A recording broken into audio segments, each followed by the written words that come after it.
Continuing on our series on freedom from suffering. In my last video, I spoke about freedom from suffering, initial steps which come from getting rid of false identity. And I think we can continue on this theme today. What is false identity?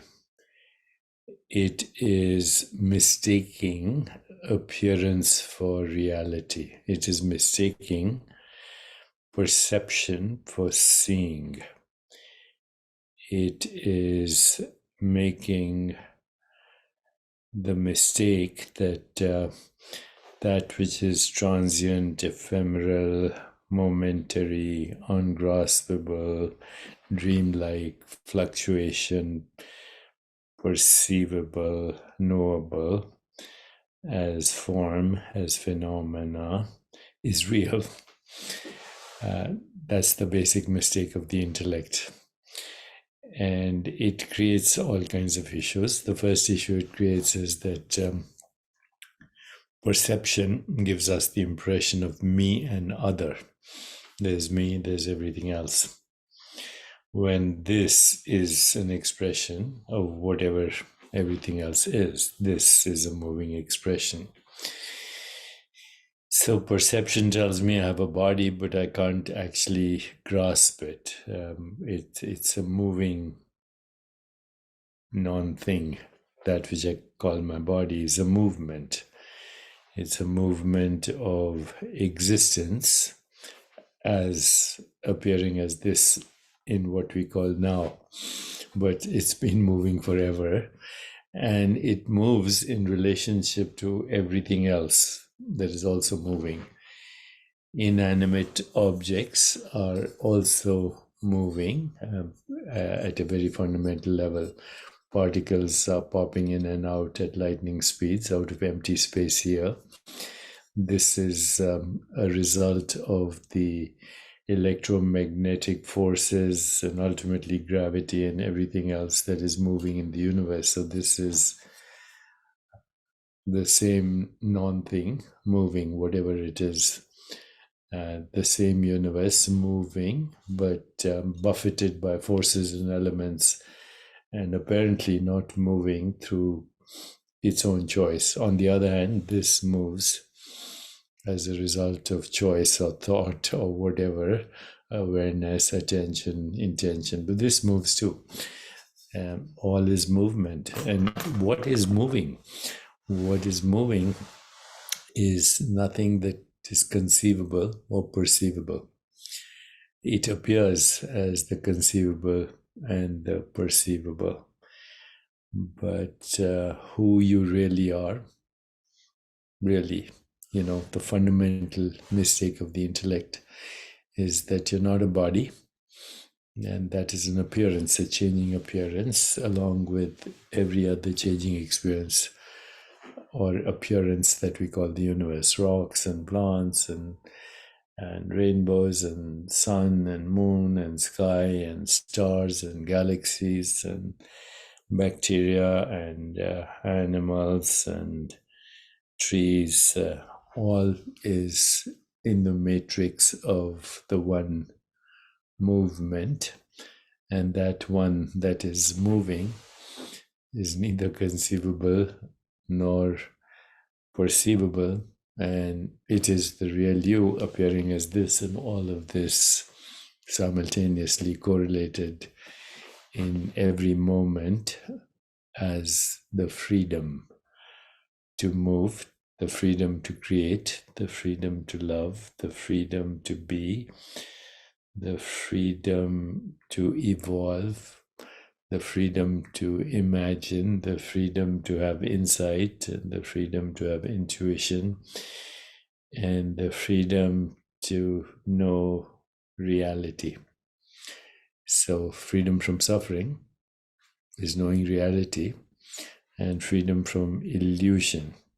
In other words, we don't have to impose my illusion onto your illusion. My illusion includes this body-mind and everything else that goes with this body-mind. And your illusion goes with that body-mind that is listening to me and everything that's happening with its own body-mind. And it's all entangled in a matrix of infinite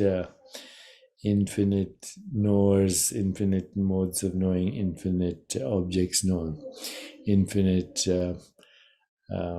observers, infinite modes of observation, infinite objects perceived, infinite lovers, infinite modes of loving, infinite entities loved, infinite spheres, infinite modes of seeing, infinite sceneries manifested. So just like a raindrop can be a dewdrop on a trembling leaf with myriads of colors, but can also be a rainbow, can also be a puddle, can also be a stream, can also be a rivulet, can also be a snowflake, can also be a glacier, can also be a snow-clad mountain, can also be a cloud, can also be the ocean, just as that one drop. It's not stuck with being only a puddle or a rainbow or a dewdrop on a trembling leaf. It has the freedom to be whatever. If it was stuck and identified only as a dewdrop on a trembling leaf, then it would suffer. But the I am in the water says, I am the water, no matter what else I am. I'm the snowflake, I'm the rainbow, I'm the puddle, I'm the stream, I'm the rivulet, I'm the whirlpool, I am the snowflake, I'm the glacier, I'm the shimmering colors shining and in the evening sky as the clouds. I'm still water, no matter what.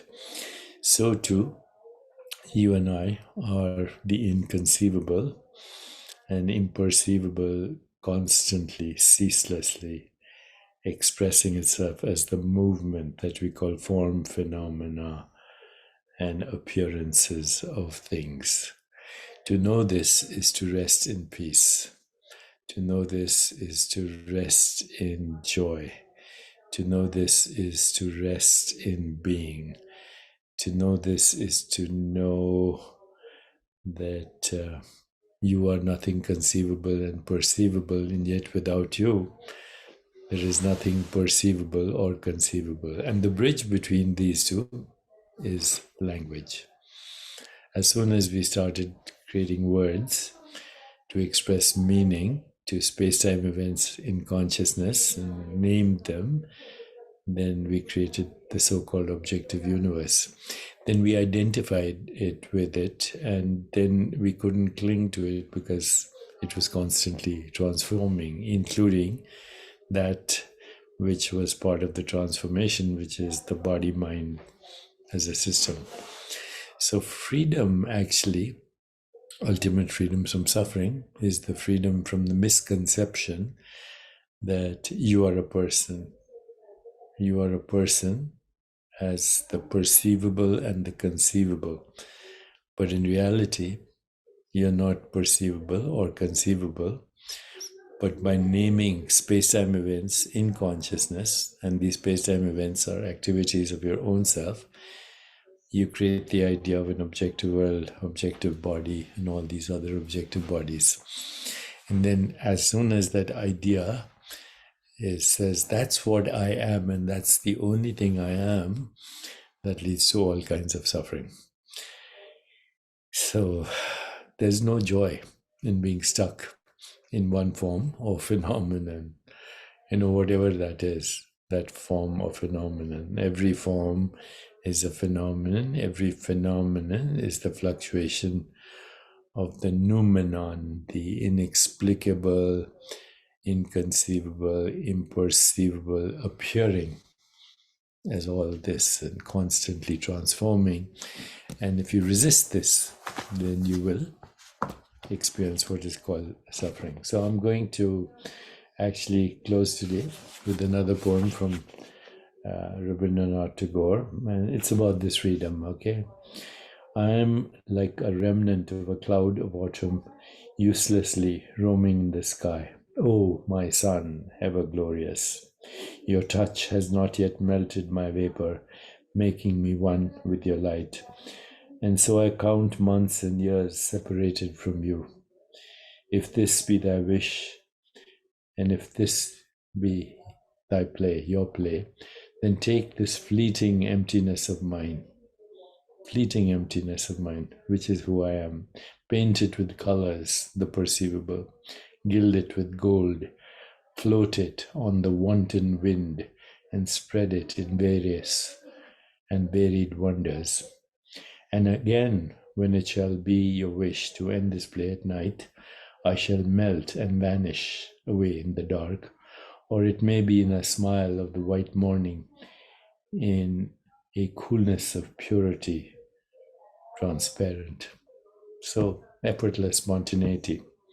On many an idle day have I grieved over lost time, but time is never lost in the divine. The divine has taken every moment of my life in its own hands, hidden in the heart of things.